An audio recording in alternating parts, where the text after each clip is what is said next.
Ahora sí, vamos, ¿te parece, Freddy? Con María Fernanda Barreto. ¿Cómo estás, María Fernanda? Una reconocida y querida periodista colombo-venezolana. ¿Cómo estás, María Fernanda? Hola, querida Karen. Hola, Freddy. Un gran gusto estar aquí con ustedes en este espacio. Aunque sea telefónicamente, pero de verdad para mí un gusto y un honor. Siempre les escucho, siempre en sintonía de cable a tierra. María Fernanda, ¿qué está pasando en Colombia? ¿Perdón? ¿Qué es lo que está pasando? Cuéntanos de manera resumida cómo ves tú el panorama en Colombia.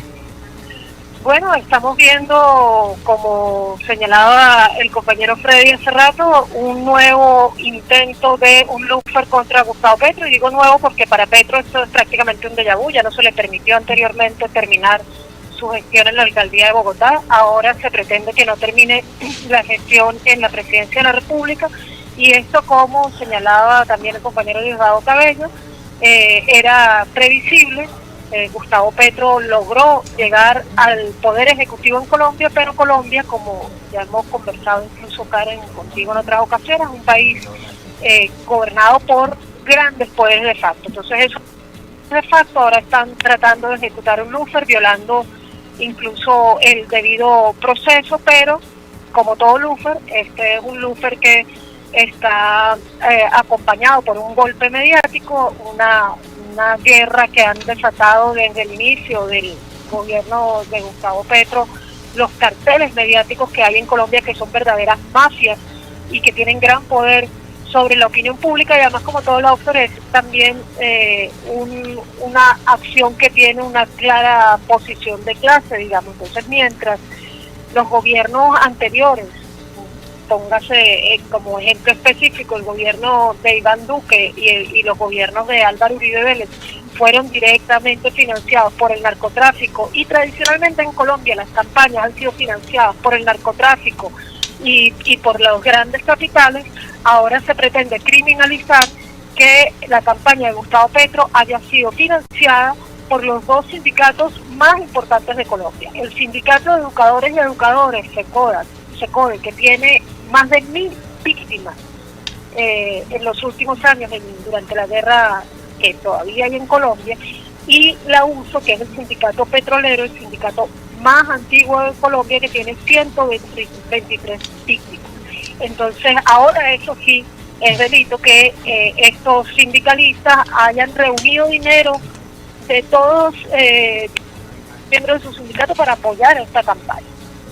Así que todo esto estamos viendo en el contexto de lo que señalaba Freddy anteriormente. Se ha desatado este imperio en decadencia, este mundo unipolar que está aparentemente en una crisis orgánica, una crisis terminal.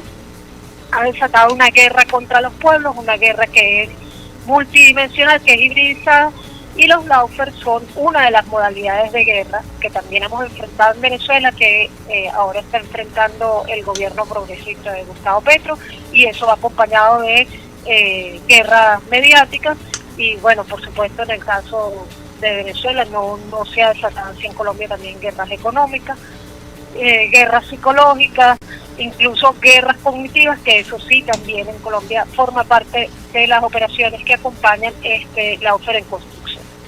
María Fernanda, además sabemos que es de doble rasero cualquier tipo de denuncia que haga cualquiera en Colombia frente a la transparencia o no de las elecciones. Venimos de escándalos como la compra de votos en Colombia, que le dio en todo caso el favorecimiento al anterior gobierno de Iván Duque, y esto siempre se ha archivado, siempre se ha olvidado. Por lo tanto, nos gustaría hablar contigo de qué hay detrás de la máscara del CNE, qué hay detrás, cuáles son los intereses que están en pugna, y por qué Gustavo Petro sería un presidente derrocable no solo para la oligarquía colombiana, sino también derrocable en el marco de la estrategia geopolítica que tiene ahora los Estados Unidos. Bueno, en primer lugar, ciertamente, como señalas, hay un doble rasero en el discurso que sustenta esta nueva operación contra la democracia en Colombia. Y en primer lugar, yo creo que valdría la pena afianzar eso que tú señalaste al principio, la noción de democracia. Hay una noción de democracia que es esa democracia liberal que Occidente trata de imponer al resto del mundo, y en nombre de la cual realiza invasiones, genocidios, y bueno, y otra serie de acciones que incluso llegan al terrorismo. Y esa noción de democracia es la noción que, por supuesto, Colombia como país subordinado defiende. Ahora, Gustavo Petro es un presidente que llega al poder con unas características muy particulares. Primero, llega en manos del levantamiento popular del 2021. Es un candidato levantado por el pueblo colombiano y muy particularmente por la juventud colombiana. Es el primer candidato el primer presidente de Colombia que no pertenece a ninguna de las grandes familias colombianas, porque en Colombia tradicionalmente el que llega presidente es hijo de alguien que ya fue presidente o nieto de alguien que ya fue presidente, es decir, es guía muy rancia, muy asesina, que desde que Colombia se separó de Venezuela, es decir, desde que se partió la Gran Colombia, ha secuestrado el poder político en Colombia. Entonces, el hecho de que además Gustavo Petro, digamos, surgió como personaje político levantándose contra el paramilitarismo y contra el narcotráfico, que es una persona, digamos, del común, todo esto lo hace objetivo de esta clase política. ¿Qué es lo que lo hace derrotable? Lo que señalábamos anteriormente, que Gustavo Petro alcanzó el poder ejecutivo, una parte del poder legislativo la alcanzó el pacto histórico, algunos poderes regionales, pero la realidad es que los grandes poderes, incluyendo el poder judicial, o digamos los poderes relacionados con el poder judicial en Colombia, con el sistema judicial en Colombia, siguen en manos de esa misma oligarquía, y es el caso entonces de, por ejemplo, los ponentes de este caso ante el CNE, que son magistrados del CNE, que fueron elegidos por ser parte del Centro Democrático, y uno de ellos de hecho ha estado siempre, digamos, bajo la lupa porque ha estado vinculado a escándalos que lo relacionan, por supuesto, con Álvaro Uribe Vélez. Entonces son quienes, en nombre de esos intereses que representa Álvaro Uribe Vélez, inician esta ponencia, por supuesto, con la simpatía, el apoyo efectivo de los demás poderes de facto que digamos que representan a esa clase política dentro del sistema judicial, pero también dentro del aparato mediático e incluso del financiero. María Fernanda, nada de esto se podría hacer también sin el apoyo del sector financiero. María Fernanda, muy curioso lo que tú señalas, ¿no? Ahora están queriendo derrocar a Petro por esta vía, diciendo que, bueno, que su campaña, apuntando al financiamiento de su campaña, y tú nos dices que fue una campaña financiada principalmente por los sindicatos de Colombia, y curioso, porque las campañas en Colombia, en los últimos años por lo menos, han sido financiadas directamente, así han sido las acusaciones por el narcotráfico, y nunca ha sucedido un escándalo de esta magnitud. Pero ayer discutíamos con Freddy, tratábamos de analizar este tema, y él me preguntaba algo que a mí me quedó rondando en la cabeza. ¿Qué se busca con esto? Porque Petro está en la mitad de su mandato. ¿Qué se busca? ¿Realmente sacarlo del poder? ¿Y eso qué podría provocar en el pueblo? ¿O cuál es el objetivo de todo esto? Neutralizarlo. Geopolíticamente hablando, claro, ¿no? Exacto, neutralizarlo, derrocarlo. ¿Qué se busca realmente con esto?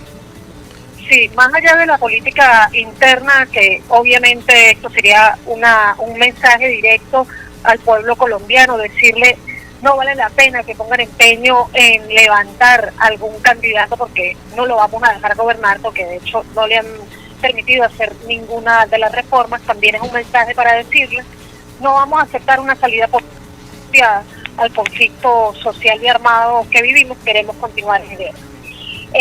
Todo esto y la posibilidad de que Gustavo Petro realmente salga del poder tiene una razón de ser geopolítica, como señalábamos al principio y como enfatizó Freddy en la pregunta anterior también, de un imperialismo en crisis que como parte de sus operaciones contra esta crisis ha relanzado la doctrina Monroe sobre el continente, y también se ha venido con fuerza contra todos los pueblos que se subordinan y sobre todo contra los pueblos que se subordinan y logran el poder, como es el caso de Venezuela, Cuba y Nicaragua. En ese sentido, un golpe contra Gustavo Petro también sería un golpe a la geopolítica de nuestra América, y específicamente un golpe contra esto a lo que nos ha estado convocando el presidente Nicolás Maduro, que es la construcción del bloque histórico. Recordemos que a partir de la Revolución Bolivariana, el siglo XXI nace conformando un bloque histórico que se vio muy fortalecido durante la primera década del siglo XXI, que muchos lo llaman el siglo progresista, y luego golpes mediante lawfare, golpes tradicionales y algunas otras golpes simplemente mediáticos lograron impactar en esa correlación de fuerzas, ir cambiando esa correlación de fuerzas a favor de las fuerzas de la derecha, de las fuerzas que defienden imperio en decadencia y que defienden también al sionismo. Ese bloque que hoy encabeza en nuestra América Javier Milei como máximo representante del sionismo en la región, ese bloque al que ansía pertenecer y llevar a Venezuela María Corina Machado, también como representante del sionismo y de los intereses imperialistas en Venezuela, se vería afectado con una salida de Gustavo Petro, porque evidentemente esto llevaría a Colombia, la retrotraería no solamente una derecha liberal, sino muy seguramente abriría el paso para el regreso del uribismo al poder. Y por supuesto, este también es un golpe que pretende atentar contra la reconstrucción de las relaciones entre Colombia y Venezuela, que ha sido muy importante para ambos pueblos, sobre todo para los pueblos de las fronteras de ambos lados de esa línea imaginaria, y romper esa relación no solamente afectaría aún más a ambos pueblos, sino que aumentaría nuevamente, digamos, la presión política, económica y social que ejerce el bloqueo sobre nuestro país, particularmente en las zonas de frontera. Pero recordemos que también esta recuperación de relaciones con Colombia ha sido un golpe a ese difunto cartel de Lima, ahora tratando de reconstruir. Así que claro que tiene varias implicaciones geopolíticas, además que, como dije, atentar contra la paz de Colombia, contra la posibilidad de que Colombia salga del conflicto armado en el que continúa, también es atentar contra la paz regional y en particular contra la paz de los países vecinos de Colombia, donde a lo largo de décadas siempre se ha permeado directa e indirectamente el conflicto social y armado colombiano. No olvidemos que Colombia no solamente es un país clave geopolíticamente hablando para América Latina, sino que ahí hay 8 bases militares. Estas 8 bases militares estadounidenses, por supuesto. Dime. Estas 8 bases militares, decía, no se pueden perder de vista en cualquier ecuación que hagamos en relación a la estabilidad política de Colombia y sobre todo a la estabilidad política y constitucional de un gobierno progresista, o un gobierno que se identifica con la izquierda, o un gobierno que desde luego no pertenece a la tradición pro-yanqui, pro-imperialista que ha tenido Colombia. Ahora te quería preguntar, Mafi, porque tú estuviste ayer en el encuentro, en el foro político y académico que se hizo en la Casa Amarilla para estudiar la situación en Colombia, un foro donde hubo la participación de no solamente importantes académicos, intelectuales, internacionalistas venezolanos, sino que también contó con la participación del doctor Álvaro Leiva Durán, ex canciller de Colombia, y un hombre, hay que decirlo, muy respetado, muy reconocido por todos los movimientos populares, por todos los movimientos sociales que han luchado por la paz en Colombia. Se puede decir un símbolo de la lucha de la paz en Colombia. Estuviste allí, Mafi, cuéntanos un poco lo que no pudimos ver en la cobertura mediática, qué se discutió allí, qué se puede decir, cuál es la visión que tiene el doctor Álvaro Leiva Durán y cómo fue la posición de Venezuela en este foro. Con gusto, pero primero me gustaría agregar algo al comentario que hiciste antes, porque ciertamente un aspecto geopolítico que no podemos olvidar es la importancia de Colombia como enclave imperialista en la región, que incluye el hecho de ser un enclave militar. Sin embargo, en Colombia no hay 7, no hay 8 ni 9 bases militares. Ese es un error que se ha difundido desde Colombia, porque en principio se planteó permitir en Colombia la instalación de 3 bases que luego se extendieron a 6 más, pero eso se tuvo que reversar por una decisión de la Corte. Lo que hay en Colombia es unos convenios que son peores que eso. Permiten que los Estados Unidos utilicen cualquier base militar de Colombia. Toda Colombia es una base militar. Cualquier base civil también, porque los aviones estadounidenses pueden llegar también a los aeropuertos privados. Y permite que los militares circulen libremente por Colombia bajo una figura eufemística que llaman asesores, y que con esa figura no tienen que pedir aprobación política ninguna, es decir, no pasan por control político, en este caso del Congreso colombiano. O sea que en el último conteo que yo conozco de instalaciones estadounidenses en Colombia, hecha por el profesor Renan Vega Cantora, hay 63 instalaciones estadounidenses en Colombia. Son muchas más que eso, son muchas más las que tiene el Mossad, las que tienen, por ejemplo, directamente la Policía de Nueva York, que ha firmado convenios con la Alcaldía de Bogotá y las contratistas militares privadas, y en suma, Colombia entera es una gran base militar estadounidense, y eso por supuesto que no puede olvidarse cuando se hace el análisis geopolítico, ni el hecho de que es el enclave del narcotráfico, negocio transnacional capitalista en la región. Ahora, en cuanto al evento de ayer, sin duda un evento sumamente interesante, que además, pues, como colombo-venezolana me llena de orgullo la sensibilidad y la solidaridad inmediata del gobierno venezolano, del pueblo venezolano y en particular del gobierno venezolano, que tan pronto el presidente Gustavo Petro anunció este inicio del golpe, que él ha llamado un golpe blando, y solicitó el apoyo internacional, pues el gobierno venezolano, entre otras cosas, convocó a este foro político, y en ese foro, como señalaste, participó obviamente el canciller Iván Gil, también el intelectual venezolano Luis Brito García, entre otros varios intelectuales, diputados, líderes sociales e incluso militares de Venezuela, y participamos también ahí como representantes de la colombianidad en Venezuela, alrededor de 30 personas que estábamos ahí presentes. Los debates fueron maravillosos, por supuesto. El primero en introducir esa visión desde Colombia fue el doctor Álvaro Leiva. Hizo un discurso tan hermoso sobre lo que para él significa ser colombiano y ser venezolano, como ser no hermanos, sino ser los mismos. De hecho, digo que él era venezolano y que todos los venezolanos que estábamos ahí también éramos colombianos. Incluso describió cuántas veces, antes de ser canciller, caminó por la frontera y cruzó las fronteras sin darse cuenta, porque son fronteras sumamente vivas, porque son fronteras donde la cultura de un lado y del otro se confunde, y en fin, pudimos sentir el doctor Leiva lo que sentimos quienes somos colombo-venezolanos, y es que realmente somos una misma patria, no solo por la historia, sino también por la historia presente.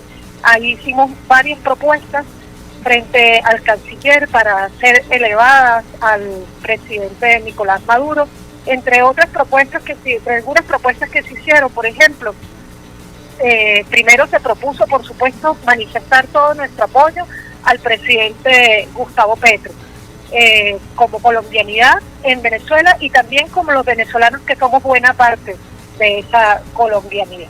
En segundo lugar, se propuso ayudar a enfrentar esa guerra mediática desde las bases de la comunicación popular, en las cuales Colombia no ha logrado realmente hacer un tejido unitario como lo ha logrado Venezuela, y bueno, básicamente también ahora bajo la gestión del ministerio que tú diriges.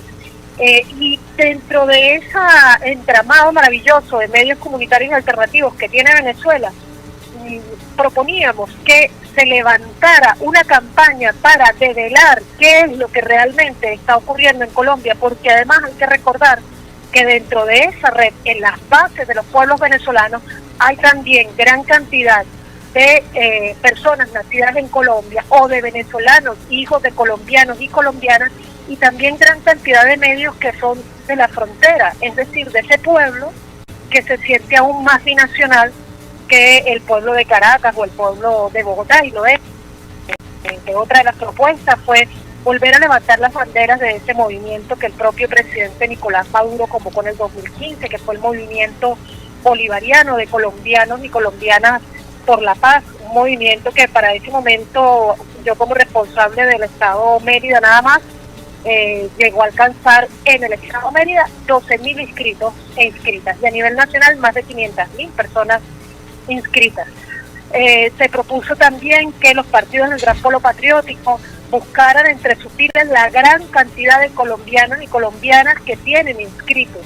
El caso del Partido Socialista Unido de Venezuela, en el cual yo estoy inscrita, nuestro conteo en algún momento, hace unos años, fue de alrededor de 300.000 personas nacidas en Colombia, pero también hay personas nacidas en Colombia que tienen, como yo, la nacionalidad venezolana y somos parte de la milicia bolivariana, es decir, buscar en las propias organizaciones de la Revolución Bolivariana a esa colombianidad y decirle, es el momento de activarse también por Colombia. Y planteamos María Fernanda también realizar un tercer encuentro que quedó pendiente, porque hemos realizado 2 encuentros con la compañera María León y Blanca Cao. Se realizaron 2 encuentros binacionales de mujeres, Dolores Vargas, Ana María Campos, y quedó pendiente el tercer encuentro.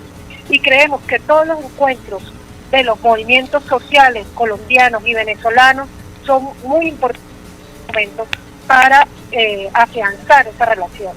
Así que bueno, esas son algunas de las propuestas que recuerdo ahorita que se hicieron allí en el espacio. Como te digo, un espacio de mucha fraternidad, de mucha hermandad, de mucho sentimiento, y también un espacio con mucho análisis y muchas propuestas que esperemos pues lleguen al propio presidente de la República. Para que vengas a hablar ahora, pero de Pegasus, un acontecimiento que han querido maquillar de escándalo, pero que tiene Colombia y a nivel internacional, y que un poco también tiene que ver con esta trama de conspiración, de golpe de Estado que se intenta dar ahora con Colombia. Pasamos a otros temas. Gracias, María Fernanda. Nos vemos pronto acá en Cable Tierra.